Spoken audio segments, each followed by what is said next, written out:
Madhya Pradesh board कक्षा 10वीं वाले सभी बच्चे ध्यान दें। प्यारे विद्यार्थियों, जिन विद्यार्थियों के गणित विषय में पूरक आई है, प्यारे विद्यार्थियों, ये क्वेश्चन पेपर जो मैं बता रहा हूँ ये आपको परीक्षा में 100% ये पेपर पूछा जाएगा, क्योंकि ऐसे प्रश्न हमने निकाले हैं जो कि परीक्षा में बनते हैं। प्यारे विद्यार्थियों, आप सभी छात्रों को इस क्वेश्चन पेपर को बिल्कुल मिस नहीं करना है। जो प्रश्न आज मैं बता रहा हूँ इन प्रश्नों को आप 100% याद जरूर करें, क्योंकि ये प्रश्न आपको परीक्षा में दिए जाएंगे और साथ ही ये प्रश्न आपसे पूछे भी जाएंगे। जितने भी बच्चे हमारे साथ नए जुड़े हैं सभी बच्चे चैनल को सब्सक्राइब जरूर करके रखिएगा।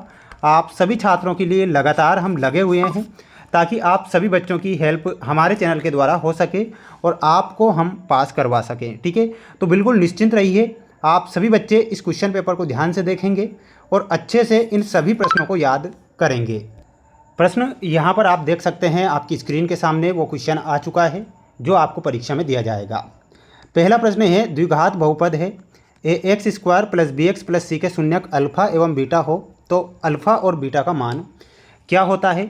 100% प्यारे विद्यार्थियों यहाँ पर आपको C/A करेक्ट उत्तर के रूप में लिखना है, जो कि सही हो जाएगा। सभी विद्यार्थी वीडियो को लाइक कर चैनल को सब्सक्राइब जरूर करें और इन प्रश्नों को याद कर लें ताकि आप पास हो सकें।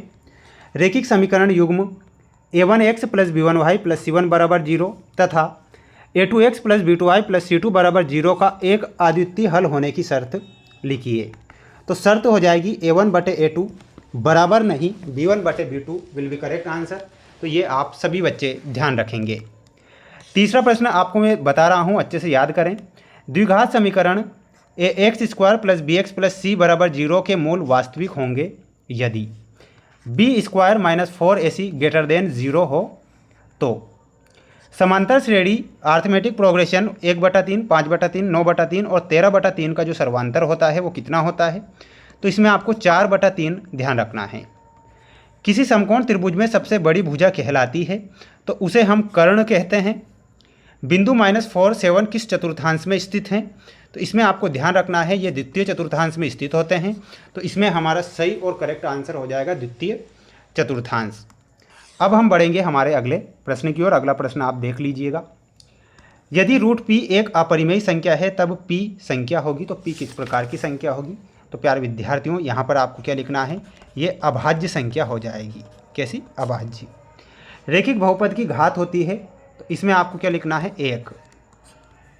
किसी द्विघात समीकरण ax square plus bx plus c का विविक्तिकर क्या होता है। तो विविक्तिकर के रूप में लिखना है b स्क्वायर माइनस 4ac। समांतर श्रेणी 7, 13, 19, 205 पदों में पदों की जो संख्या निकलती है वो कितनी निकलती है, 34 निकलती है। तो 34 आपको लिखना है। स्क्रीनशॉट आप सभी बच्चे लेंगे और प्यारे विद्यार्थियों इन प्रश्नों को याद जरूर करना है, क्योंकि आपके पास ये अंतिम मौका है पास होने के लिए। सभी सर्वांग सम बहुभुज भी होते हैं तो ये होते हैं समरूप। कैसे होते हैं? समरूप। त्रिज्या r वाले वृत्त के एक त्रिज्यखंड जिसका कोण अंशों में थीटा है कि त्रिज्यखंड का क्षेत्रफल क्या होगा। तो क्षेत्रफल हो जाएगा θ/360 मल्टीप्लाई पाई r स्क्वायर। तो ये आप लिखेंगे, स्क्रीनशॉट आप ले लीजिए। सत्य असत्य में आपको प्रश्न दिए जाएंगे, आप अच्छे से याद करें। एक वृत्त की केवल 2 समांतर स्पर्श रेखा हो सकती है, ये आपको क्या लिखना है, असत्य लिखना है। क्या लिखना? असत्य। किसी घटना की प्रायिकता का मान सदैव 1 से बड़ा होता है, ये गलत होगा, ये भी आपको असत्य लिखना है। शंकु का आयतन का जो सूत्र है बिल्कुल करेक्ट दे रखा है, 1/3 पाई r स्क्वायर h। ये बिल्कुल सत्य है, प्रश्न आएगा परीक्षा में, रट लो। उन्नयन कोण सदैव एक न्यून कोण होता है, ये भी सत्य है। माध्यक बहुलक एवं माध्य में संबंध 3 माध्यक बराबर बहुलक प्लस 2 माध्य होता है, ये भी आपको सत्य लिखना है। E एवं E माइनस परस्पर पूरक घटनाएं हैं, ये भी आपका सत्य होगा। आप सभी बच्चे इसका एक स्क्रीनशॉट ले लें, अच्छे से याद कर लें ताकि आपको परीक्षा में किसी भी प्रकार से परेशानी ना हो। इसलिए समय आपके पास बचा है तो इस समय का सदुपयोग करके इन प्रश्नों को याद करके ही रखें।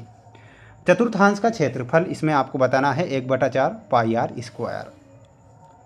वर्ग का क्षेत्रफल में बताना है भुजा का वर्ग। अवनमन कोण, अवनत कोण tan 30 डिग्री बटा कोट 60 डिग्री का मान होता है 1। Sine square 20 degree plus cos square 20 degree का मान भी 1। और कोस थीटा बटा साइन थीटा बराबर होता है कोट थीटा।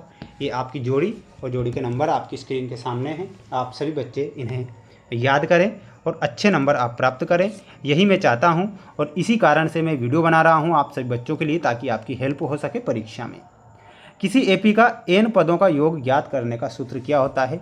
तो सूत्र होता है, ये याद रख लेना, एस एन बराबर n/2 का whole square 2a plus bracket n-1d। ठीक है। थेल्स का प्रमेय या आधारभूत समानुपातिक प्रमेय का कथन आपको याद करके जाना है।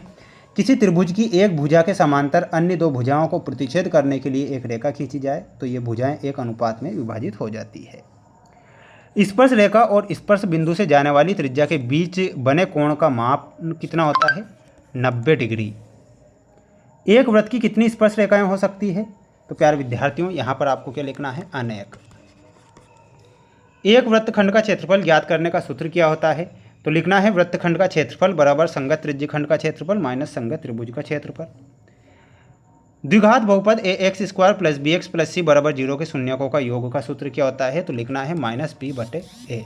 तो आप सभी बच्चे इन्हें याद करेंगे अच्छे से और प्रयास करेंगे ताकि आप अच्छे से पास हो सकें। 6 से 23 तक के जो क्वेश्चन हैं आपको नेक्स्ट वीडियो में मेरे द्वारा बता दिए जाएंगे, इसलिए सभी बच्चे चैनल को सब्सक्राइब करके रखें। जय हिंद।